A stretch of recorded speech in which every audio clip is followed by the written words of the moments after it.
ราชสมภพวาระครบนพศิรกลาน3 มิถุนายนทรงสำราญเกษมศรีเฉลิมพระชนมพรรษาพระราชินีสดุดีคู่ภูมิองค์ราชาพระจริยวัตรงดงามตามรอยบาท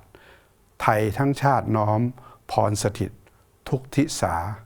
พระไตรลักษณ์ในสากลดลสุขมาทั่วอาณาขอพระองค์ทรงพระเจริญด้วยเกล้าด้วยกระหม่อมข้าพระพุทธเจ้านายสุริยะจึงรุ่งเรืองกิจรองนายกรัฐมนตรีและรัฐมนตรีว่าการกระทรวงคมนาคมและคณะผู้บริหารข้าราชการพนักงานรัฐวิสาหกิจกระทรวงคมนาคม